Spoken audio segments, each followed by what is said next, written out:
موضوع الدرس في قصة نوح عليه السلام مع قومه وما فيها من العبر. سورة النور، تفسیر ابن کثیر. الحمد لله رب العالمين، والصلاة والسلام على أشرف الأنبياء وسيد المرسلين سيدنا محمد وعلى آله وأصحابه أجمعين. اللهم صل على سيدنا محمد وعلى آل سيدنا محمد كما صليت على إبراهيم وعلى آل إبراهيم في العالمين إنك حميد مجيد. أعوذ بالله من الشيطان الرجيم. بسم الله الرحمن الرحيم. قال نوح رب إنهم عصوني واتبعوا من لم يزده ماله وولده إلا خسارا ومكروا مكرا كبارا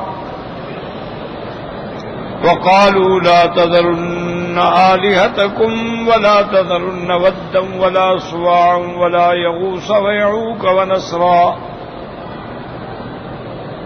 وقد أضلوا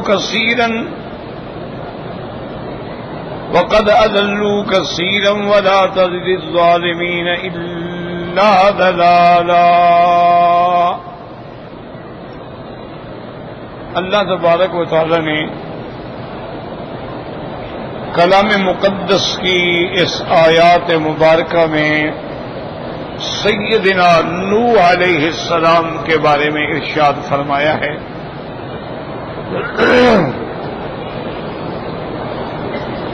جیسا میں نے کل عرض کیا تھا کہ حضرت آدم علیہ السلام اور نوح علیہ السلام کے درمیان میں 10 قرن ہیں، یعنی 1000 سال.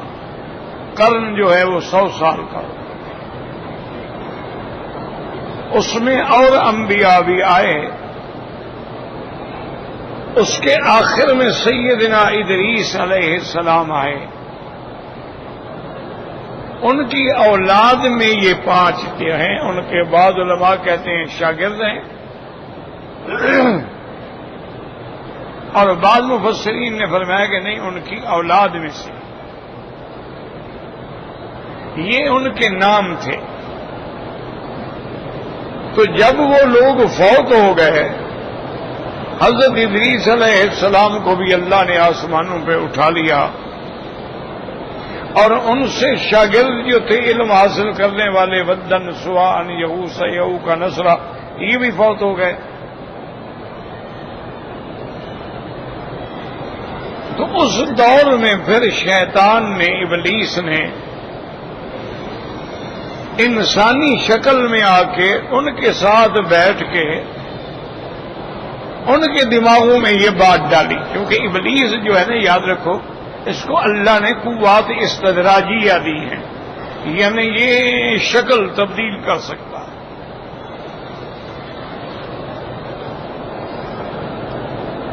اولیاء اللہ جو ہیں ان کے پاس تو کرامات ہوتی ہیں. انبیاء علیہم السلام جو ہیں ان کے پاس معجزات ہوتے ہیں. لیکن ابلیس ہے یا دجال ہے، ان کے پاس قوات استدراجیہ ہوتی ہیں.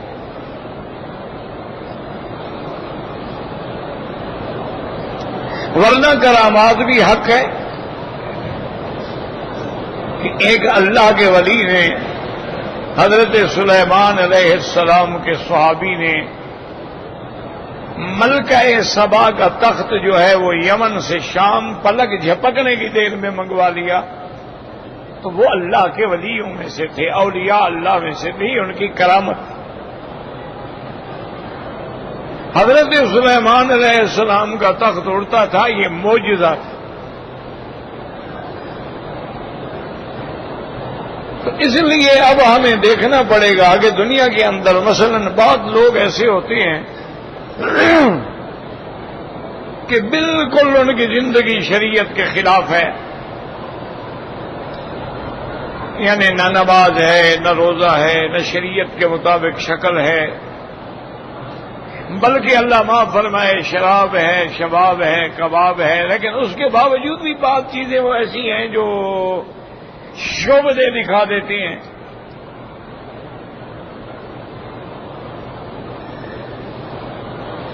تو آدمی جو ہے وہ بڑا حیران ہو جاتا ہے۔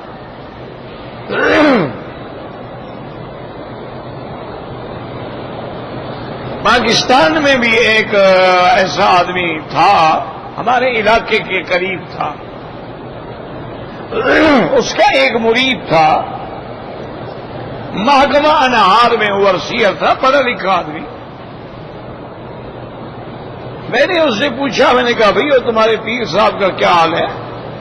نے کہا جی پیر صاحب ماشاءاللہ ہمارے جو ہیں نا وہ اتنے کامل ہیں کہ بس آدمی کی آنکھ پہ ہاتھ رکھیں تو اس کے سامنے نور روشن ہو جاتا ہے، اور قلب پہ ہاتھ رکھیں تو فوراً حضور پاک کی زیارت ہو جاتی ہے۔ کمال ہے بھائی۔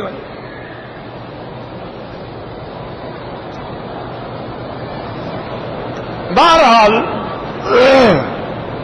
اس نے ایک سڑک پر آخری آرام گاہ کے نام سے ایک بہت بڑا بورڈ لگایا ہوا تھا، اور وہاں اس کا وہ خانقاہ تھی اور ڈیرا تھا۔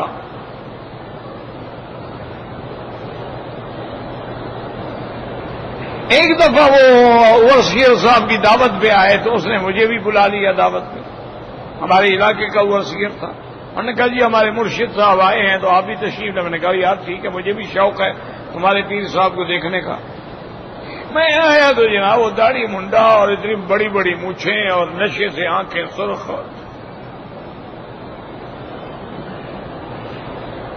اب میں حیران ہوا، خیر میں ملا، میں نے کہا جی آپ نے دعوت دی تھی، مجھے بھائی بہت ضروری کام کے لیے باہر جانا ہے، بس السلام علیکم، میری ملاقات ہوگی۔ میں بعد نکل آیا، میں نے کہا خدا کے بندے یہ تمہارا مرشد نے کہا حضرت آپ اس کی سحری شکل کو نہ دیکھیں۔ میں نے کہا یار تم جانے، تمہارا کام جانے، میں تو تمہارے پیر کے ساتھ بیٹھ کے کھانا نہیں کھاتا۔ بہرحال مدتوں کی بات ہے، اور بڑے لوگ کہیں جی ہم جاتے ہیں ویسے ایسی چیزیں ہمارے بالکل ہمارے سامنے ایسے آنکھوں پہ ہاتھ رکھتا ہے تو بس ہمارا نور ایمان ہمیں نظر آ جاتا ہے۔ میں ایک دفعہ گاڑی خراب ہو گئی، اسی روڈ سے پیدل آ رہا تھا، اس زمانے میں گاڑیاں تو ملتی نہیں تھی، تو وہ بورڈ میں نے پڑھا، میں نے ساتھیوں سے کہا 4-5 آدمی، میں نے کہا چلو یار پیر صاحب کے پاس چلتے ہیں، شاید وہاں کوئی ملنے والا کھڑا ہو، کوئی سواری مل جائے۔ وہاں ہم آئے، دیکھا سارے ملنگ قسم کے آدمی، کوئی جناب بھنگ گھونٹ رہا ہے، کوئی یا علی کے نعرے لگا رہا ہے، کسی نے گلے میں اتنے بڑے بڑے منکے پہنے ہوئے ہیں، کسی نے وہ لوہے کے ہاتھ میں بیت پکڑے ہوئے ہیں۔ بڑی مشکل سے اس نے ہمیں پیر صاحب کے پاس جانے کی اجازت دی۔ میں گیا تو وہ نشے میں دھت بیٹھا۔ میں نے کہا اس بندے کو کیا کہیں، خیر میں گیا، وہ کہنے لگا مکی صاحب آپ تشریف لائے ہیں میرے پاس، میں آپ کے سامنے سیدھی بات کرنا چاہتا ہوں، میرے پاس کچھ بھی نہیں ہے، میرے پاس دجالی اور شیطانی فتنے ہیں، میرے پاس جادو کا علم ہے، میرے پاس مسمرزم ہے، میں ہپنوٹائز کر لیتا ہوں دوسرے آدمی کو، لیکن آپ پہ میں نے زور لگایا تھا، وہاں آپ پہ اثر نہیں ہوا۔ میں نے کہا مجھے پتا تھا، میں قرآن شریف پڑھ رہا تھا۔ انہوں نے کہا بہرحال میں آپ کو سچی بات بتاتا ہوں کہ میں یوں سمجھ لو کہ شیطان کا ایجنٹ ہوں، میں کوئی پیر شیف نہیں۔ میں نے کہا چلو خدا کے بندوں کو گمراہ تو نہ کرو۔ کہتے جی آپ سے میں نے سیدھی بات کہہ دی، اب آپ کی جو مرضی آئے کریں، میرا تو اب یہی روزگار ہے، میں نے یہی روزگار بنایا ہوا ہے۔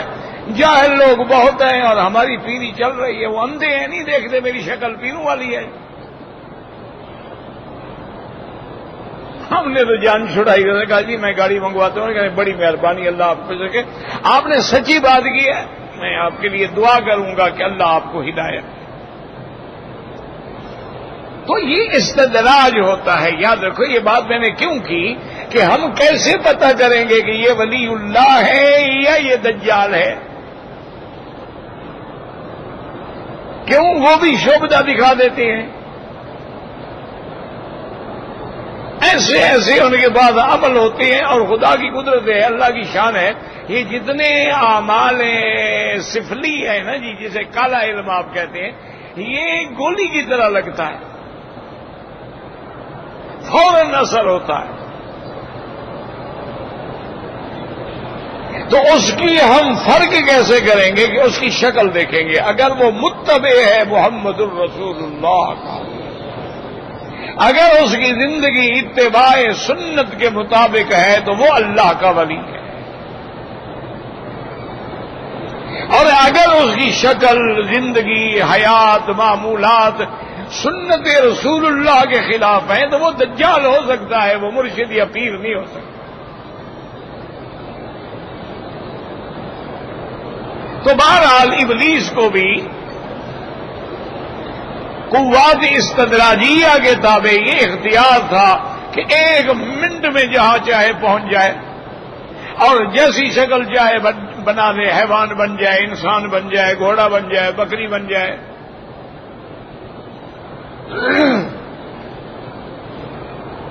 تو ابلیس لعین نے کیا کہ بزرگ کی شکل بنا لی، اور اس علاقے میں آ کے ان لوگوں سے کہا کہ بھائی بڑا افسوس ہے کہ سارے اللہ والے فوت ہو گئے، سارے چلے گئے، حضرت ادریس علیہ السلام بھی چلے گئے، ان کے شاگرد بھی چلے گئے، اب تو قحط الرجال ہو گیا ہے، اب ہم کیا کریں؟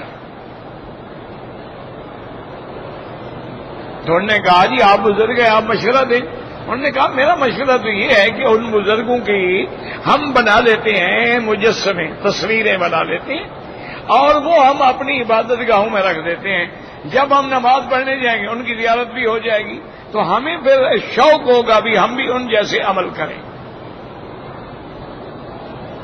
یہ اس زمانے سے شرک چلا آ رہا ہے، آج کا نہیں ہے۔ آپ نے دیکھا ہے نا، آپ کے گھروں کے اندر بھی اپنے پیروں کی بڑی بڑی تصویریں لگا دیتے ہیں، ان پہ جا کے پھول چڑھاتے ہیں، ان کو ہار پہناتے ہیں۔ اچھا، گاڑیوں میں بھی اپنے بزرگوں کی اور پیروں کی بڑی بڑی تصویریں فریم کر کے لگا لیتے ہیں، اور عقیدہ یہ ہوتا ہے کہ میرے مرشد کی تصویر لگی ہوئی ہے، گاڑی کا ایکسیڈنٹ نہیں ہوگا، یعنی مرشد خود مر گیا ہے، تصویر جو ہے وہ ایکسیڈنٹ سے روک رہی ہے۔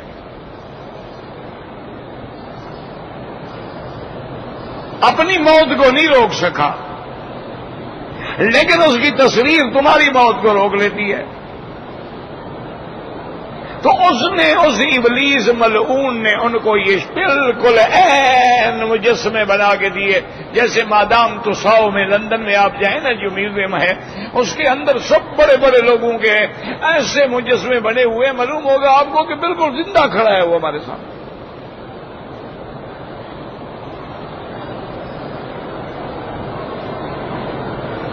تو اب ان لوگوں نے کہا کہ ٹھیک ہے، اچھی بات ہے، لیکن یوں جو نسل بدلتی گئی وہ دماغوں میں ڈالتا گیا کہ بھائی تمہارے آبا و اجداد ان کی پوجا کرتے ہیں، ان پہ ہار چلاتے ہیں، پھول چلاتے ہیں، عطر لگاتے ہیں، نظر نیاز دیتے ہیں، اپنی درخواستیں ان کو دیتے ہیں، یہ ڈاک ہیں، یہ واسطہ ہیں، یہ درخواستیں آگے اللہ کو بھیج دیتے ہیں۔ یہاں سے بت پرستی شروع، یاد رکھو۔ اسی طرح بعض لوگوں نے یہ عقائد بنا لیے ہیں کہ بھئی یہ اللہ نے جو سورج چاند بنایا ہے اور 7 سیارات بنائے ہیں، ان کے سارا نظام عالم جو ہے اب ان کے ذریعے چلتا ہے۔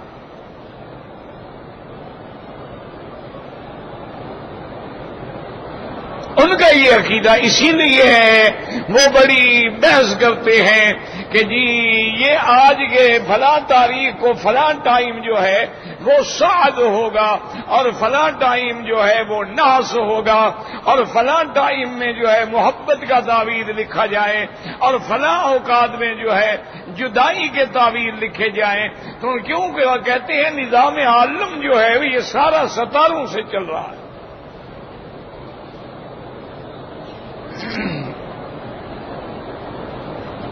میرے آقا کی زندگی میں رحمت دو عالم کی زندگی میں صلی اللہ علیہ وسلم مدینہ منورہ میں بارش ہوئی. صبح کی نماز کے بعد میرے آقا جب بیٹھے تو آپ نے فرمایا صحابہ سے کہ آج کتنے لوگ ہیں جن کا ایمان بڑھ گیا اور کتنے لوگ ہیں جو کافر ہو گئے. صحابہ حیران ہو گئے. انہوں نے کہا حضور کیا مطلب ہے؟ آپ نے فرمایا آج بارش ہوئی ہے، جو مومن ہیں ایمان والے ہیں وہ یہ سمجھتے ہیں کہ مطرنا بفضل اللہ، اللہ کی رحمت سے بارش آئی ہے. اللہ چاہتے ہیں تو بارش آتی ہے، نہیں چاہتے نہیں آتی. وہی ذات ہے جو بارشیں برساتی ہے. هو الذی ينزل الغیث من بعد ما قنطوا. اور بعض لوگ ہیں وہ کافر ہو گئے. انہوں نے کہا حضور وہ کہتے فرمایا وہ کہتے ہیں مطرنا بنوع کذا و کذا، اس لیے بارش ہوئی ہے کہ آج فلاں ستارہ فلاں برج میں آیا بارشیں ہو گئی. ان کا یہ عقیدہ ہے. تو جس نے برج اور ستاروں پہ ایمان رکھا وہ کافر ہو گیا، اور جس نے اللہ پہ ایمان رکھا اس کا ایمان بڑھ گیا.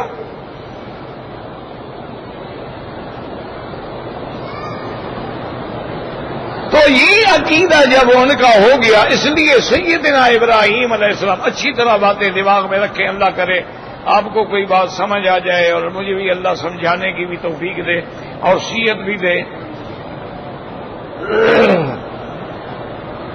سیدنا ابراہیم الخلیل علیہ السلام کے زمانے میں آپ کا واسطہ دونوں قوموں سے پڑا ہے. ایک قوم وہ تھی جو بتوں کی پوجا کرتی تھی اور ایک قوم وہ تھی جو ستاروں کی پوجا کرتی، سورج چاند کی پوجا کرتی.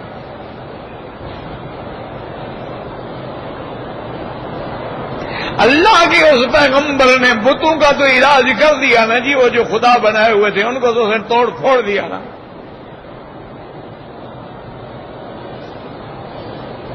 اور ستاروں کے بارے میں بھی انہوں نے قوم کے سامنے بیٹھ کے بات رکھی کہ فلما جن علیہ اللیل رأى کوکبا، کہ جب رات کو تارا نکلا قال ھذا ربی، کہ یہ رب ہے، اس کے ہاتھ میں تصرف ہے.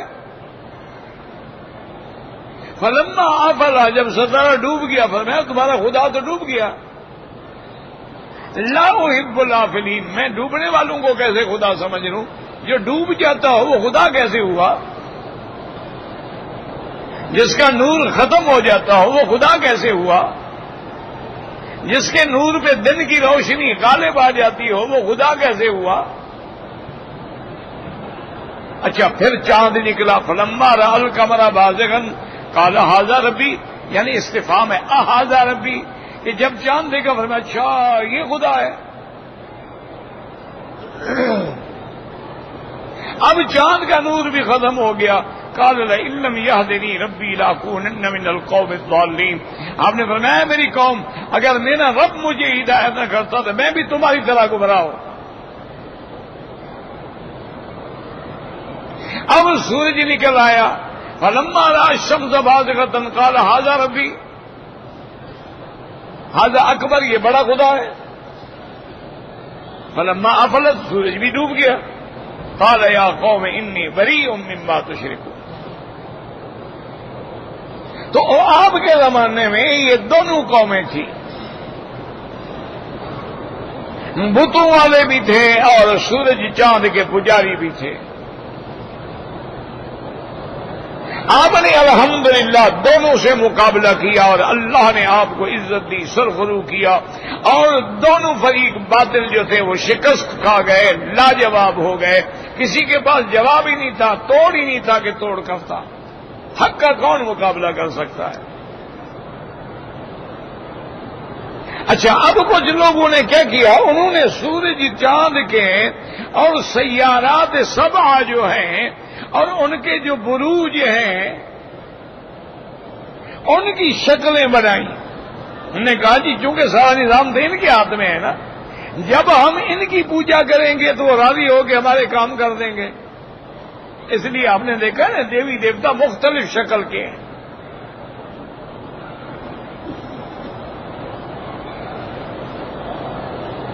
اسی طریقے سے بعض لوگوں نے یہ کیا کہ جو چیزیں مثلاً سانپ ہے، ایک مثال ہے، سانپ ہے، اب سانپ کے ڈسنے سے بندہ مر جاتا ہے تو شیطان نے ان کے دماغ میں ڈال دیا اللہ کے بندے یہ بھی خدا ہے، اس کی طاقت ہے نا مارنے کی، موت دینا خدا کا کام ہوتا ہے، یہ بھی مار دیتا ہے۔ تو اب ذرا وہ سانپ کے آگے بھی کھڑے ہو جاتے ہیں، عبادت کرتے ہیں، سانپ کی باقاعدہ پوجا کرتے ہیں، باقاعدہ اس کو دودھ پلاتے ہیں اور بڑا اس کا احترام کرتے ہیں۔ اچھا، ملعون کیسا لعین ہے، اس نے ان کے دماغ میں ڈالا کہ یہ جو مرد اور عورت کو اللہ نے شرمگاہ دی ہے، مرد کے بھی آلات ہیں، عورت کا بھی ہے، اس سے بھی تو بچہ پیدا ہوتا ہے، پیدا کرنے کی طاقت ہے نا اس میں، انہوں نے وہ بھی لگا دی، اس کی بھی پوجا شروع ہو گئی۔ باقاعدہ ہندوؤں میں مندروں کے اندر لنگم کے نام سے عورتوں کی بھی اور مردوں کی شرمگاہوں کے بڑے بڑے مجسمے بنے ہوتے ہیں، ان کے آگے بھی کھڑے ہوتے ہیں، جی مہربانی کریں اولاد ہو جائے۔ اچھا، یہ باتیں تمہیں شاید لگیں کہ مولوی بتائیں خود بناتے ہیں، آپ کے پنجاب میں بھی ایک ماشاء اللہ پیر گزرے ہیں، ان کی مزار پر مرد کے آلہ تناسل جو ہے لکڑی کے اندر بنے ہوئے بکتے ہیں اور عورتیں لے آتی ہیں جن کو اولاد نہ ہوتی ہے۔ ہماری باتوں میں اعتبار نہ ہو، وہاں جا کے دیکھ لو، ان کا عقیدہ ہے کہ جی یہ جو ہے نا بس جس کو اولاد نہیں ہوگی وہ استعمال کرے گی، اولاد ہو جائے گی۔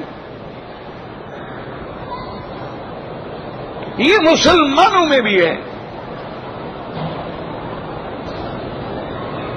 ایسی بھی قبر بنی ہوئی ہے کہ وہاں کہتے ہیں جی کہ یہ گامن سچار ایک آدمی تھا جو بڑا سچ بولتا تھا، اس کی قبر ہے، اس کی قبر کے باہر آپ جو ہے 7 چکر لگائیں اور آپ کو ہنسی نہ آئے تو آپ کا کام ہو جائے گا۔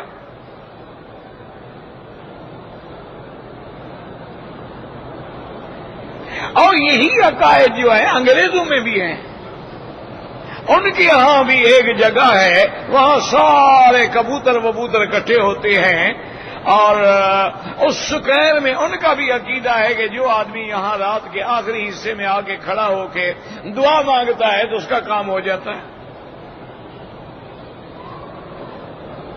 Raffle square.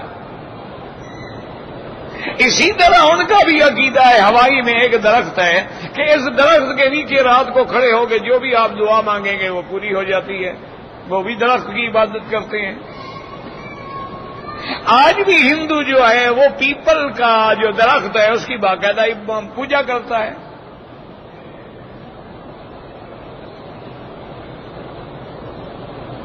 اور اس کا عقیدہ ہے کہ یہ پیپل کا جو درخت ہے نا یہ ہمارا بڑا خیر خواہ ہے، کہ جب راون نے سیتا کو اغوا کیا تھا نا، یہ پتا جو ہے نا وہ اس عورت کے آگے آگے چپک گیا اور اس کی عزت بچا دی اس نے، تو لہذا یہ قابل احترام ہے۔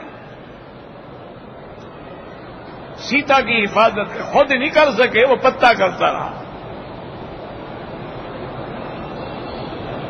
اور یہی عقائد تو آپ کے ہمارے مسلمانوں میں بھی ہیں میں نے ایک دفعہ، پرانی بات ہے، جھنگ کے علاقے میں ایک جگہ ہے جہاں وہ ہیر کی قبر ہے۔ ہیر رانجھا تو آپ نے سنا ہوگا نا، قرآن نہ سنا ہو لیکن ہیر رانجھا آپ نے ضرور سنا ہوگا۔ وہاں اس کی قبر جو ہے اس کے اوپر چھت نہیں ہے۔ تو اس علاقے کے لوگوں سے میں نے پوچھا، میں نے کہا یار یہ کس کی قبر ہے؟ انہوں نے کہا جی ہیر کی ہے۔ میں نے کہا یہاں قبر باقاعدہ وہ کمرہ شمرہ ہے کیا ہے؟ انہوں نے کہا جی یہاں باقاعدہ نظریں چڑھتی ہیں، نیاز چڑھتی ہیں۔ یہ تو حضرت مائی ہیر کی قبر ہے جو اللہ کی بڑی مقبول تھی اور عشق مجازی کے ذریعے اس نے عشق حقیقی کو پا لیا تھا۔ رانجھا تو ایک بہانہ تھا، اصل تو خدا تک پہنچ گئی تھی وہ۔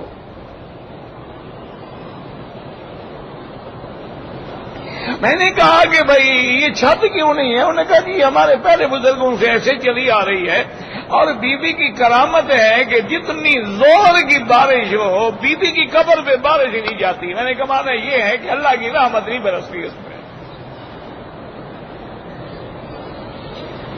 نہیں بارش، میں نے کہا رحمت ہے کہ نہیں؟ انہوں نے کہا ہے۔ میں نے کہا جب رحمت نہ جاتی ہو مانا کیا ہوا؟ وہ کہتے ہیں جی آپ تو وہابی لوگ تھے۔ میں نے کہا چلو ہم تو وہابی لوگ ہیں نا، ہیر سیال جن سیالوں کی ہے ان سے جا کے پوچھو جن کی لڑکی اغوا ہوئی تھی۔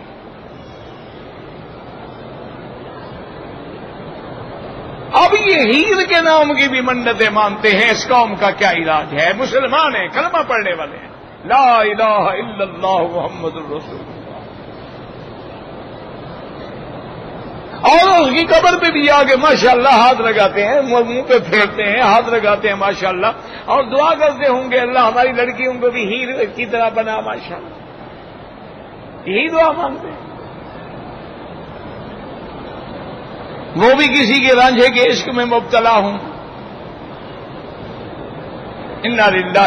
یہاں مکے میں رہتے ہوئے مسلمانوں کا یہ عالم ہے۔ میری بہنیں بیٹیاں باہر جا کے دیکھیں جہاں کبوتروں کو دانے ڈالے جاتے ہیں، وہ وہاں بیٹھ کے جو چنتی ہیں کہ جی یہ جو ہے نا یہ ہم کھلائیں گے، ہماری بچیوں کی اولاد نہیں ہو رہی تو اس جو سے اولاد ہو جائے گی۔ میں نے ایک بی بی سے کہا، میں نے کہا بی بی مہربانی کرو، خاوند سے اولاد نہیں ہوئی کبوتر سے ہو جائے گی۔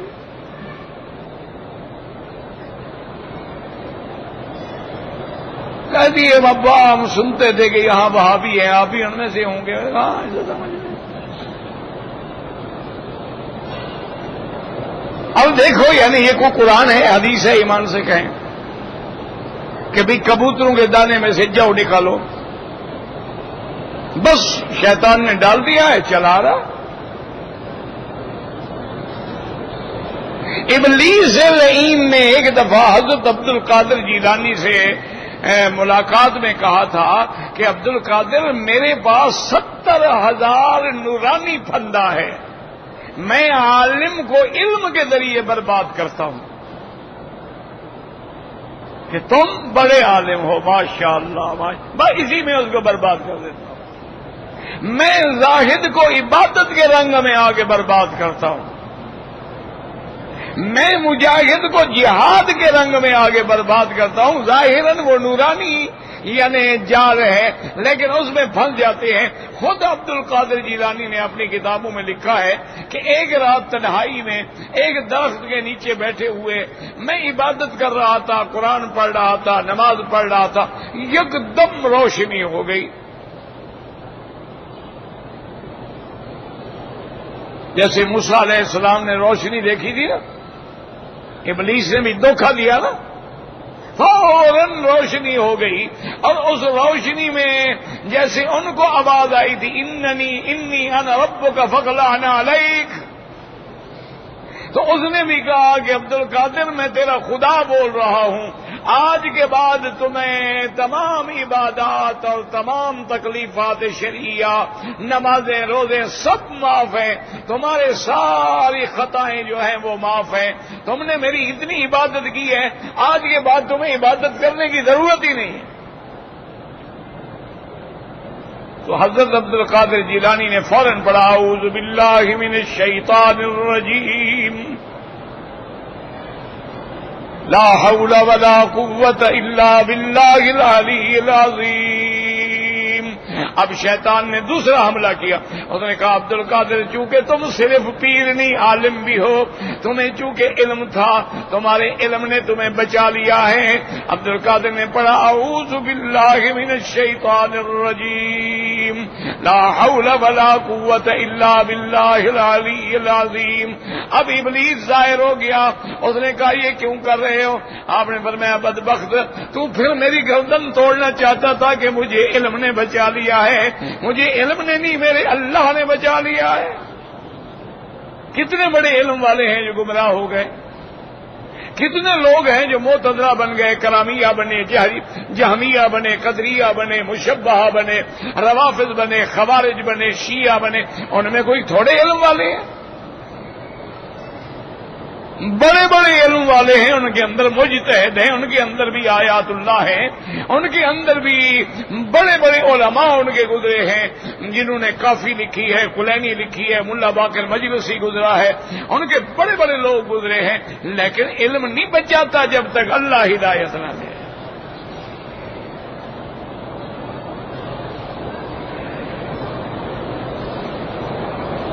تو اس لیے پھر اس نے بتلایا کہ عبد القادر میرے تو کئی نورانی پھندے بھی ہیں، میں علماء کو علم کے ذریعے مارتا ہوں، میں عابد کو عبادت کے ذریعے مارتا ہوں۔ ایک دفعہ ایسا بھی اتفاق ہوا، ایک اللہ والے تھے، اولیاء اللہ میں سے گزرے ہیں، تو ان کو نیند آ گئی۔ یاد رکھو یہ جب نیند کا غلبہ ہوتا ہے نا، اس میں بھی شیطان کا ہاتھ ہوتا ہے، وہ بھی آپ کے ماشاءاللہ تھپکیاں دیتا ہے، سو جا بیٹا سو جا، ابھی کافی وقت ہے، سو جاؤ آرام کرو۔ اگر نماز پڑھنے والا اس کو بھی کہے سو جا بھائی، ابھی دیر ہے، ابھی تو صبح صادق میں 1 گھنٹہ باقی ہے، اور جھٹکے میں نماز گئی، تو ایک اللہ والے کی تہجد چلی گئی، سو گئے۔ شیطان تو سب پہ اثر کرتا ہے نا، یاد رکھو انبیاء پہ اثر نہیں ہوتا، شیطان انبیاء پر اثر انداز نہیں ہو سکتا، باقی ہر بندے پہ ہوتا ہے، لیکن اولیاء اللہ بھی اس کے پھندے سے فوراً نکل جاتے ہیں، وہ بھی پھندے میں گرفتار نہیں رہتے، میرے جیسے آپ جیسے گرفتار ہو جاتے ہیں۔ تو جب تہجد حضرت کی قضا ہو گئی تو سارا دن حضرت روتے رہے اور نفلیں پڑھتے رہے، کیونکہ حدیث میں بھی یہی ہے کہ اگر رات کا کسی کا کوئی وظیفہ رہ گیا ہے دن میں پڑھ لو، تو سارا دن حضرت روتے بھی رہے، عبادت بھی کرتے رہے۔ جب دوسری رات آئی حضرت سو رہے تھے، ابھی تہجد پڑھنے میں کافی دیر تھی، ایک آدمی نے آگے جگایا، اب حیران ہو کے اٹھے، بھائی تم کون؟ انہوں نے کہا ابلیس ہوں، اور کون ہوں؟ انہوں نے کہا کیوں جگا رہے؟ انہوں نے کہا تہجد پڑھو، اٹھو نماز پڑھو۔ انہوں نے کہا کمال ہے، ابلیس ہو کے نماز کی بات بتا رہے ہو۔ انہوں نے کہا کل جو سارا دن نفلیں پڑھ کے تم نے میری گردن توڑ دی ہے۔ میں نے کہا اٹھو رات کی پڑھنے دو اس کو، وہی کافی ہے، یہ تو اور عبادت میں بڑھ گیا، اس نے مجھے اور مال دے دی۔ اس لیے علماء نے تجربہ لکھا ہے کہ اگر تم نماز پڑھ رہے ہو اور شیطان وساوس ڈال رہا ہے، تم پھر 2 رکعتیں اور شروع کر دو، پھر بھی وسوسے نہیں جا رہے، تم 2 رکعتیں اور شروع کر دو، آخر شیطان بھاگ جاتا ہے۔ اچھا یہ باتیں ایسی نہیں ہیں کہ لوگ سمجھیں کہ مولوی کس سے بناتے ہیں، یہ تو حضرت ابو ہریرہ کے ساتھ واقعہ پیش آیا۔ حضور پاک نے صدقے کی کھجوریں تھی خیرات کی، آپ نے ان کو پہرے پہ بٹھایا کہ رات کو پہرا دینا، کوئی کھجوریں چوری نہ ہو جائیں۔ حضرت ابو ہریرہ پہرا دے رہے تھے، دیکھا کہ ایک آدمی کھجوریں اٹھا کے تھیلے میں ڈال رہا ہے، حضرت ابو ہریرہ نے جا کے پکڑ لیا، اس نے بڑی منت کی، میرے چھوٹے بچے ہیں، میں مر گیا، میں ایسا تھا، میں ویسا تھا، میں فلانا تھا، مجھے مہربانی کر دو۔ ہم نے کہا نہیں، یہ صدقے کی کھجوریں یہاں رکھو، چلو آج میں تمہیں معافی دیتا ہوں، بھاگ جاؤ۔ جب صبح کی نماز پڑھ کے حضور بیٹھے تو حضور مسکرائے اور فرمایا ابو ہریرہ ما فعل اسیرک البارحہ، وہ رات تیرے قیدی کا کیا بنا؟ میں نے کہا حضور وہ بڑا رویا، کہتا ہے بچے ہیں چھوٹے چھوٹے، میں نے رحم کیا چھوڑ دیا، اور میں تمہیں پتہ ہے وہ کون ہے؟ وہ تو ابلیس تھا، خیال کر کے پہنا دینا۔ حضرت ابو ہریرہ فرماتے ہیں دوسرے دن پھر میں تو بالکل تیار ہو کے بیٹھ گیا نا کہ آج اگر یہ خبیث آیا نا، آج اس کو میں نہیں چھوڑوں گا۔ اچھا وہ دوسری رات پھر آ گیا، کھجور اٹھانے کا وہیں جا کے پکڑ لیا۔ اب جناب اس نے اتنی منت کی، اس نے کہا مجھے حضور کے پیش نہ کرو، میں جو مرضی آئے وعدہ لے لو، قسم لے لو، میں اب کبھی نہیں ہوں۔ حضرت ابو ہریرہ نے پھر چھوڑ دیا، رحم دل آدمی تھے۔ ہمارے بھی ایک بزرگ تھے، فوت ہو گئے، اللہ والے تھے، بہت بڑے محدث، بہت بڑے عالم تھے اللہ، اور اتنے سادہ فقیر تھے۔ اچھا ان کے کمرے میں وہ ایک صندوق کی ہوتی تھی چھوٹی، اسی میں وہ پیسے پڑے رہتے تھے طلباء کے، مدرسین کے، جس نے کوئی دیا نا خیرات اس میں ڈال دیتے تھے حضرت۔ اس کی ایک چھوٹی سی تالی لگی ہوتی تھی۔ اب حضرت تہجد پڑھ رہے ہیں اور چور آ گئے، اب وہ چور اٹھانے کی کوشش کرتے ہیں، چھوٹی صندوق کی اٹھتی نہیں، پھر تالی کھولنے کی کوشش کرتے ہیں، تالی نہیں کھلتی۔ حضرت نے سلام جو پھیرا تو فرمایا بھائی نہ تالی کھلے گی نہ صندوق اٹھے گی، بلا وجہ زور مت لگاؤ، اچھا مجھے نماز پڑھنے دو، اللہ اکبر، پھر نماز شروع کر دی۔ وہ زور لگا کے چلے گئے، نہ صندوق اٹھی نہ تالا کھلا۔ حضرت نماز پڑھ رہے اور دیکھا کہ ابھی بھی لگے ہوئے ہیں، تو ایک دفعہ سلام پھیر کے فرمایا میرے بھائی، میرے بیٹے، جتنی محنت حرام کمانے کے لیے کر رہے ہو اتنی اپنے اللہ کو راضی کرنے کے لیے نہیں کر۔ کہتے ہیں اللہ کی شان ہے کہ انہوں نے توبہ کر لی سب نے، اور اللہ نے سب کو ہدایت بھی نصیب کر دی۔ اللہ عالم سنا ہوا کہ لیکن ان بزرگوں کو میں دیکھا ہے، بڑے محدث تھے، بڑے عالم تھے، ساہیوال میں تھے۔ اس زمانے میں منڈ گمری کہلاتا تھا، کیونکہ ہم بڑے نیاز مند ہیں نا انگریزوں کے، وہی نام رکھے ہوئے ہیں نا، منڈ گمری، مری، کنگ ایڈورڈ میڈیکل کالج، گیلے وال، انا للہ۔ آج تک ہم اسلامی نام بھی نہیں رکھ سکے، اتنی بے حس قوم میں نے نہیں دیکھی دنیا میں۔ لا حول ولا قوت الا باللہ العلی العظیم۔ انگریز نے جو قاعدہ پڑھایا تھا کہ اے سے ایپل بنتا ہے اور جناب سی سے کیٹ بلی بنتی ہے، ہم نے بھی وہی قاعدہ بنایا ہوا، الف سے انار ہے اور بے سے بلی ہے اور کاف سے کتا ہے۔ ہم ان کے نیاز مند ہیں۔ اگر تم مسلمان ہوتے تمہارے قاعدے میں الف سے اللہ ہوتا اور بے سے بیت اللہ ہوتا، کاف سے کعبہ ہوتا اور میم سے محمد الرسول اللہ ہوتا، تیرا بچہ تو قاعدہ پڑھتے ہوئے مسلمان ہو جاتا پکا۔ لیکن نہیں جناب، الف انار بے بلی، ہے حکا کاف کتا۔ انشاءاللہ بڑے ہو کر تیری قبر پہ بھی بیٹا حکا ہی پیے گا، فکر نہ کرو۔ وہ بھی انشاءاللہ کتے رکھ کے فخر کرے گا کہ میرا قیمتی کتا ہے جی، یہ فلان نسل کا ہے، اپنے خاندان کی نسل کا چاہے پتہ نہ ہو، کتے کی نسل کا ان کو پتہ ہوتا ہے۔ یہ ہم مسلمان ہیں۔ اچھا اب جناب حضور نے فرمایا ہاں ابو ہریرہ ما فعل اسیرک البارحہ، وہ تیرے قیدی کا کیا بنا؟ انہوں نے کہا حضور پھر بڑا رویا، چیخا پیٹا، میں نے چھوڑ دیا۔ آپ نے فرمایا وہ ابلیس تھا بدبخت، آج پھر آئے گا۔ حضرت ابو ہریرہ کہتے آج میں تیار ہو گیا، میں نے کہا جو مرضی ہے آج میں نہیں چھوڑوں گا۔ دیکھا دنا پھر آ گیا، پھر میں نے پکڑ لی، میں نے کہا دیکھو تم رو چلاؤ قسمیں کھاؤ جو مرضی آئے گا، آج میں تمہیں نہیں چھوڑوں گا، پکڑ کے حضور کے پاس لے جاؤں گا۔ اس نے کہا ابو ہریرہ اچھا ایسی بات کرو، میں تمہیں ایک وظیفہ بتلاتا ہوں، اگر تم اس وظیفے پہ عمل کرو گے نا تو تمہارا گھر بھی، مال بھی، جائیداد بھی شیطان کے اثرات سے، چوروں سے، ہر قسم سے محفوظ ہو جائے گی، پھر مجھے چھوڑ دو گے؟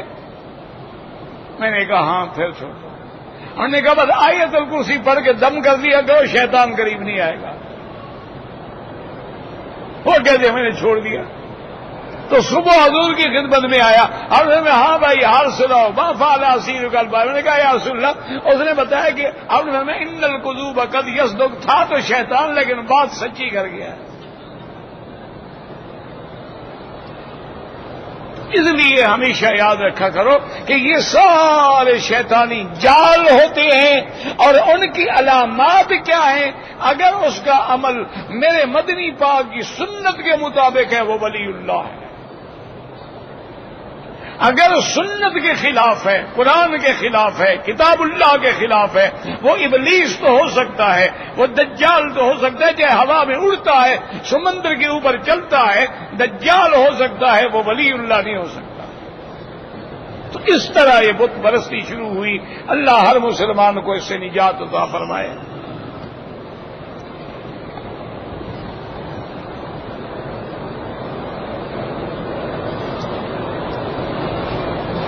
کہتے جی کہ میری بیوی رمضان المبارک میں اس کو 8واں مہینہ ہوگا حمل کا، کیا وہ روزہ رکھ سکتی ہے؟ میرا بھائی یہ ہر عورت کے حال پہ ہے، اگر روزہ رکھنے میں اس کو کوئی تکلیف نہیں ہوتی، بچے کو بھی نہیں ہوگی، بالکل روزہ رکھے، اور اگر تکلیف کا اندیشہ ہے نہ رکھے، بعد میں قضا کرے۔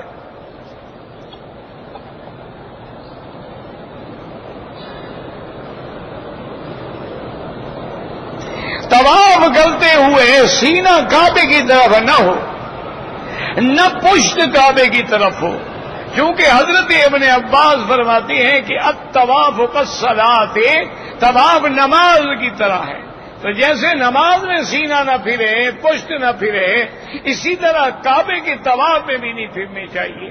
حجر اسود پہ جب ہم آتے ہیں وہ وقوف ہوتا ہے، وہ طواف نہیں ہوتا، یعنی 1 سیکنڈ کے لیے ہم رک جاتے ہیں پھر اشارہ کرتے ہیں، اس لیے اس وقت اگر سینہ پھرے تو کوئی حرج نہیں۔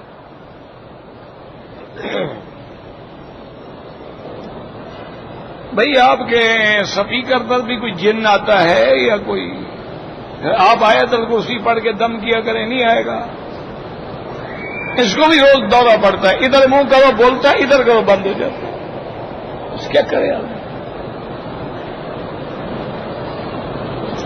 کہتے جی کہ جماعت اسلامی کی کتابیں ہیں جیسے تفہیم القرآن ہے، دیکھو بھائی میرے، ہر جماعت جو ہے اچھی ہے، ہر جماعت کی ہم عزت و احترام کرتے ہیں۔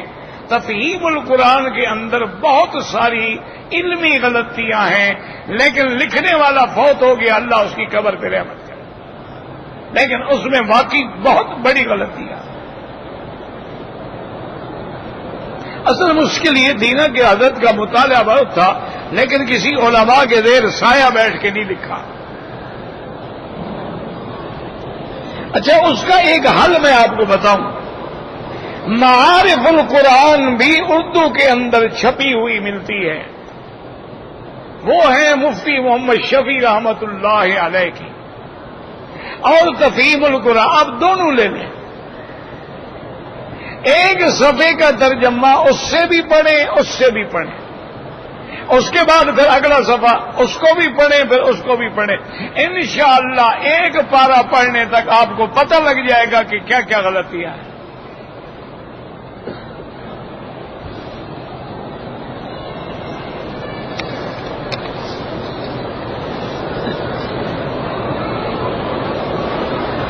کہتے ہیں جی کہ میرے بیٹے ہیں نماز نہیں پڑھتے، ایک تو ان کے لیے دعا کرو، دوسرا یہ ہے کہ ان کو اللہ والوں کی صحبت میں لگاؤ، جب صحبت کا ہوگا تو رنگ چڑھے گا نا، اگر صحبت اچھی نہیں ہوگی تو باتیں تو کچھ نہیں کرتی۔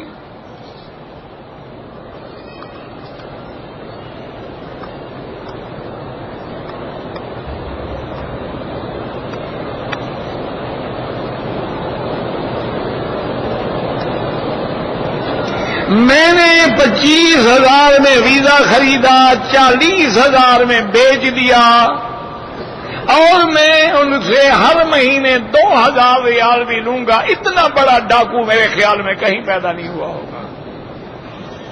اللہ کے گھر میں رہ کے تم بندے بیچتے ہو، ویزے بیچتے ہو، تمہیں کوئی خدا کا خوف نہیں ہے۔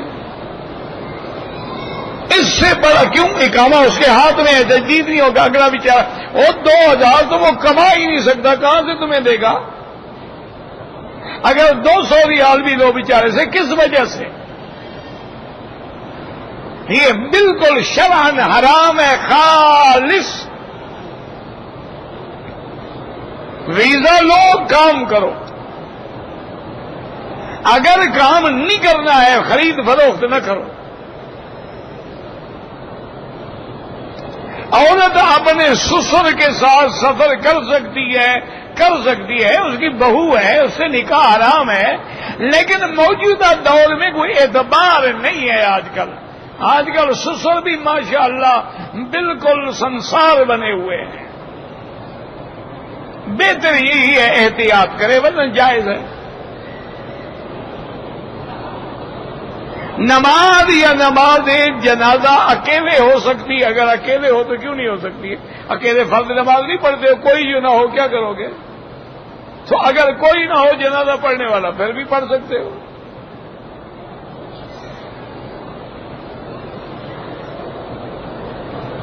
کہتے ہیں جی کہ جنازے کے ساتھ قبرستان کی طرف جاتے ہوئے زور زور سے لا الہ الا اللہ کا ذکر کرنا بدعت ہے۔ ٹی شرٹ پہن کے نماز اگر ٹی شرٹ جو ہے اس سے کوہنیاں ننگی ہے تو نماز مکروہ ہو جاتی ہے، اگر قمیض پورا ہے تو ٹھیک ہے۔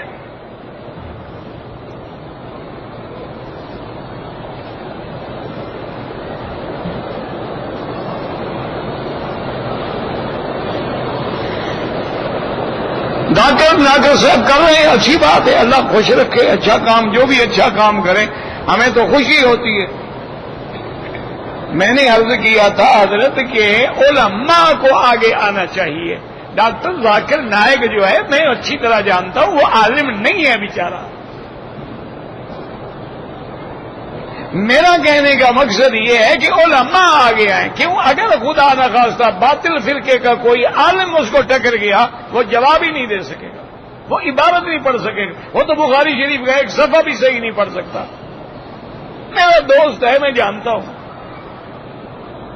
جو اس کا کام ہے اس میں ماشاءاللہ وہ ماہر ہے، اور ہمیشہ میں نے اس کو یہی کہا تم اسی کام پہ زور دو، اب تو مفتی نہ بنو، مسئلے مسائل بتانے شروع نہ کرو، ورنہ تمہارا حال بھی خراب ہو جائے گا۔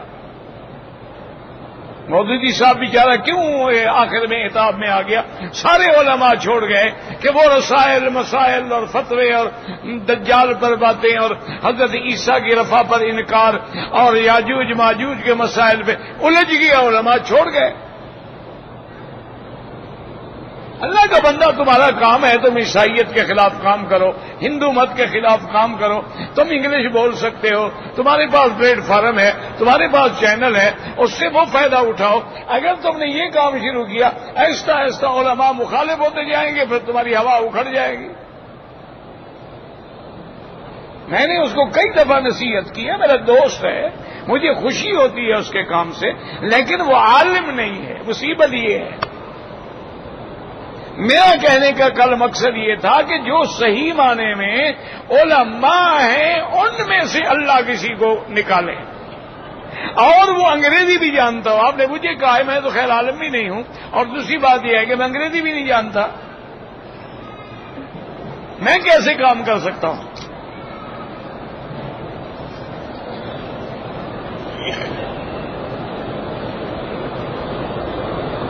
کہتے ہیں جی کہ بہت سارے لوگ ہیں وہ اپنے ہوٹلوں اور بلڈنگوں کے سائے میں ظہر کی نماز پڑھ لیتے ہیں، اللہ حرم میں ان کو نہ آنے دے تو میں کیا کر سکتا ہوں؟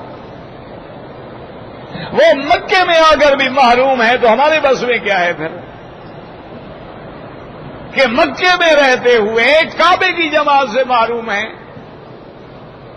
انا للہ و انا الیہ راجعون۔ کہتے ہیں کہ مسجد نبوی میں بھی اور یہاں بھی لوگ دروازوں میں صفے بنا لیتے ہیں، راستہ نہیں چھوڑتے۔ اللہ ہدایت دے بھائی، اور ہم کیا کر سکتے ہیں؟ آگے حرم خالی پڑا رہے گا، وہ راستے میں کھڑے ہو جائیں گے۔ اللہ اکبر۔ مجھے عمرے کے طواف میں دایاں بازو نکالنا یاد ہی نہیں رہا، کوئی حرج نہیں۔ دیکھو نا، اجتباع جو ہے وہ سنت ہے، اگر نہیں ہوگا تو سبا دیکھو اب جن کا دورہ ہو گیا نہیں ہو گیا۔ اچھا حضرت صاحب ہاتھ سے کو برکت سے وظیفہ پڑھ رہے ہیں، انا للہ و انا الیہ راجعون۔ اللہ ہدایت دے، پتہ نہیں کیا ہے، ہم تو کچھ دعا ہی کر سکتے ہیں کہ اللہ ہدایت دے، بس اللہ اصلاح کر دے،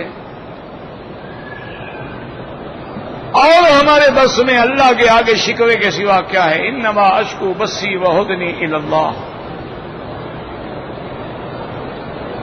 لوگ بیچارے کیوں کھڑے ہیں؟ آواز نہیں جاتی ہے، وہ خوشی سے نہیں کھڑے، اس لیے اونچے کھڑے ہیں کہ چلو کچھ نہ کچھ تو سمجھ آ جائے گا نا۔ اگر وہ وہاں بیٹھ جائے ان کو ایک لفظ بھی سمجھ نہیں آئے گا، ماں سوا اس کے کہ بعد اللہ سے دعا کریں کہ اللہ پاک سارے مسائل حل کریں۔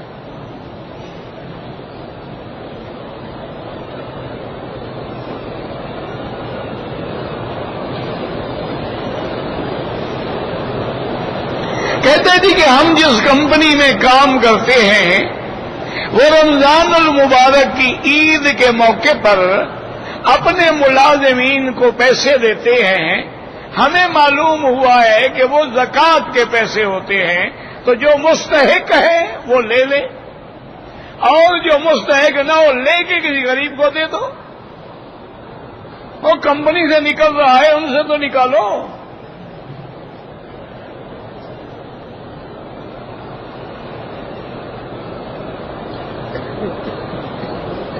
اگر ہماری تنخواہیں 1500 ریال ہیں اور کوئی ذریعہ نہیں آپ لے سکتے ہیں، 1500 ریال میں آدمی کی روٹی نہیں آج پوری ہوتی، 1500 ریال میں آج کے دور میں کیا ہوتا ہے بھائی؟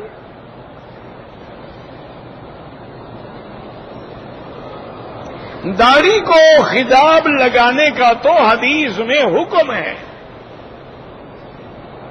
ترمذی شریف میں حدیث ہے، حضور پاک نے فرمایا کہ غیر الشیب ولو بشیء، اپنے اس سفیدی کو بدلا کرو کسی چیز سے، لیکن تمام ائمہ اربعہ اور محدثین کرام کا اتفاق ہے کہ کالا رنگ نہ لگائے، اس کے علاوہ جو رنگ وہ لگا سکتا ہے۔ اچھا حدیث پاک میں حضور نے بھی فرمایا ہے الحناء والکتم، حضور نے فرمایا کہ مہندی اور کتم کہتے ہیں جسے آپ کہتے ہیں بسمہ، اور وہ نیل کے پتوں کا رنگ ہوتا ہے، بہرحال وہ ملا کے بھی آپ لگا سکتے ہیں، کالا نہ لگائیں۔ ویسے بھی گزارش یہ ہے، ناراض نہ ہوں، دیکھو نا اب ایک آدمی کی عمر ہے 60 سال، وہ کالا رنگ لگا کے، وہ حقیقت یہ ہے دیکھنے والوں کے سامنے کارٹون بن جاتا ہے کہ یار 60 سال والے کے بال ایسے ہو سکتے ہیں کالے، وہ الٹا اور بد شکل لگتا ہے۔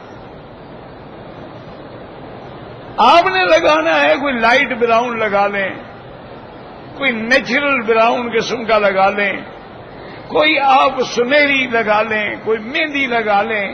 کالے لگانے کا جو ہے ایک تو شرعاً منع ہے، اور دوسرا آدمی عجیب لگتا ہے نا، ہر چیز عمر کے مطابق اچھی لگتی ہے۔ اب 60 سال میں تم 16 سال کے بننا۔ اچھا دوسری بات ایک مجھے سمجھاؤ، مجھے آج تک سمجھ نہیں آیا،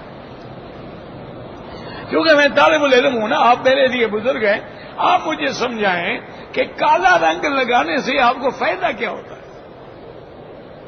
آپ کس کو دھوکہ دینا چاہتے ہیں؟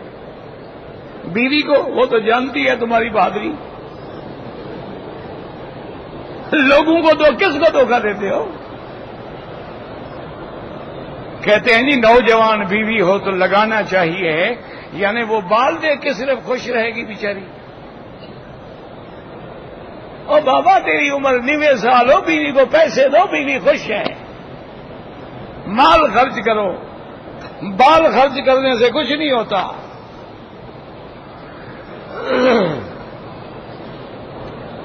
نمازی کے آگے گزرنا بالکل حرام ہے، اگر مجبوری ہے سجدے کی جگہ سے دور ہو کے گزریں۔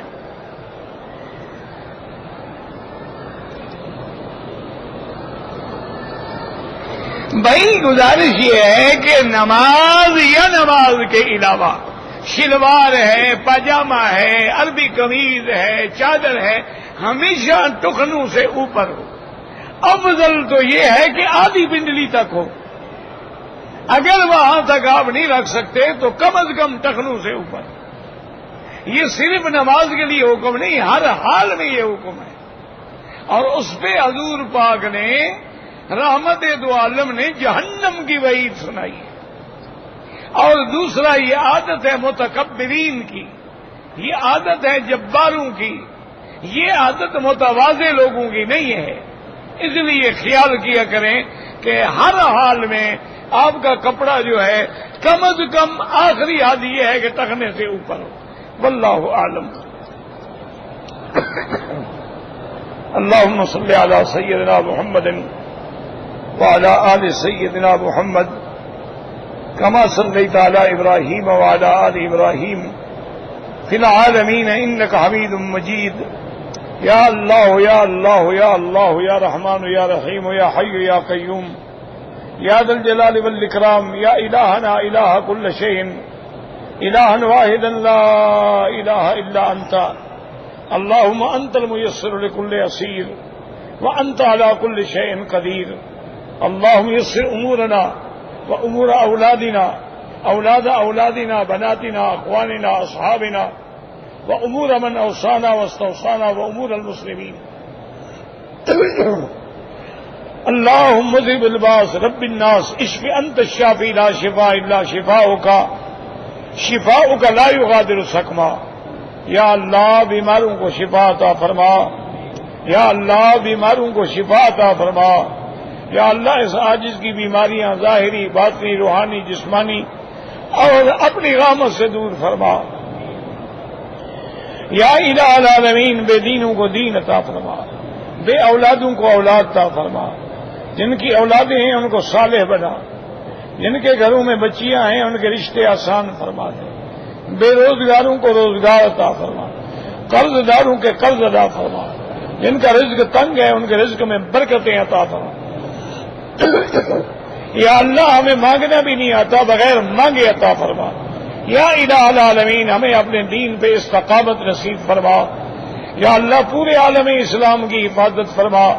یا اللہ تمام اسلامی ملکوں میں مسلمانوں کی جان مال آبرو عزت کی حفاظت فرما۔ یا اللہ اس بلد الامین کو قیامت تک ہر فتنے سے محفوظ فرما۔ یا اللہ پاکستان پہ رحم فرما، یا اللہ رحم فرما، اپنے عذاب رفع فرما، اپنے عذاب رفع فرما۔ یا اللہ ہمیں ہمارے گناہوں کی سزا نہ دے، ہم توبہ کرتے ہیں، تیرے دروازے پہ بیٹھے ہیں، تجھ سے مانگتے ہیں، رحم فرما دے، رحم فرما دے۔ ربنا آتنا فی الدنیا حسنۃ وفی الآخرۃ حسنۃ وقنا عذاب النار۔ صلی اللہ تعالی علی خیر خلقہ سیدنا محمد وعلی آلہ واصحابہ اجمعین۔ اللہم صل علی سیدنا محمد۔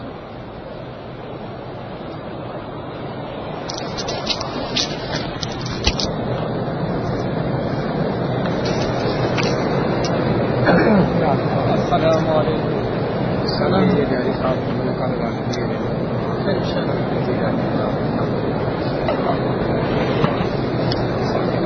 مطلب بولو بھائی، میں یہاں بیٹھا ہوں۔